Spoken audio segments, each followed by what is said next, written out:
lectures that my wife helped shape into this book were delivered a quarter of a century ago. It is hard even for persons who were then active, let alone for the more than half of the current population who were then less than 10 years old or had not yet been born, to reconstruct the intellectual climate of the time. Those of us who were deeply concerned about the danger to freedom and prosperity from the growth of government, from the triumph of welfare state and Keynesian ideas, were a small, beleaguered minority regarded as eccentrics by the great majority of our fellow intellectuals. Even 7 years later, when this book was first published, its views were so far out of the mainstream that it was not reviewed by any major national publication, not by the New York Times or the Herald Tribune, then still being published in New York, or the Chicago Tribune, or by Time or Newsweek or even the Saturday Review, though it was reviewed by the London Economist and by the major professional journals. And this for a book directed at the general public, written by a professor at a major U.S. university, and destined to sell more than 400,000 copies in the next 18 years. It is inconceivable that such a publication by an economist of comparable professional standing, but favorable to the welfare state or socialism or communism, would have received a similar silent treatment.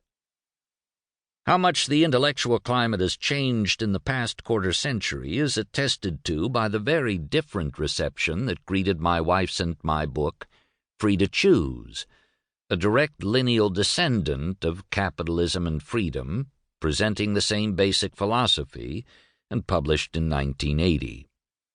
That book was reviewed by every major publication, frequently in a featured, lengthy review. It was not only partly reprinted in Book Digest, but also featured on the cover.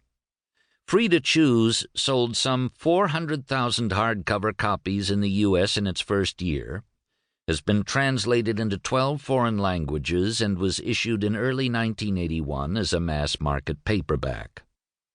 The difference in reception of the two books cannot, we believe, be explained by a difference in quality. Indeed, the earlier book is the more philosophical and abstract, and hence more fundamental. Free to Choose, as we said in its preface, has more nuts and bolts, less theoretical framework. It complements rather than replaces Capitalism and Freedom.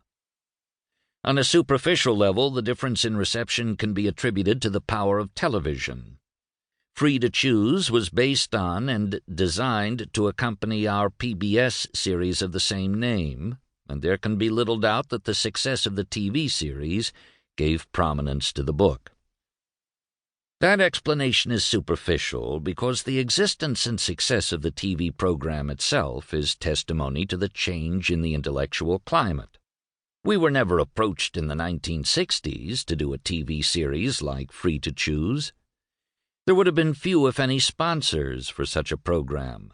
If, by any chance, such a program had been produced, there would have been no significant audience receptive to its views. No, the different reception of the later book and the success of the TV series are common consequences of the change in the climate of opinion. The ideas in our two books are still far from being in the intellectual mainstream, but they are now at least respectable in the intellectual community, and very likely almost conventional among the broader public. The change in the climate of opinion was not produced by this book or the many others, such as Hayek's Road to Serfdom and Constitution of Liberty, in the same philosophical tradition. For evidence of that, it is enough to point to the call for contributions to the symposium Capitalism, Socialism, and Democracy, issued by the editors of Commentary in 1978, which went in part, "The idea that there may be an inescapable connection between capitalism and democracy has recently begun to seem plausible to a number of intellectuals who once would have regarded such a view not only as wrong but even as politically dangerous." My contribution consisted of an extensive quotation from Capitalism and Freedom, a briefer one from Adam Smith, and a closing invitation. Welcome aboard. Even in 1978, of the 20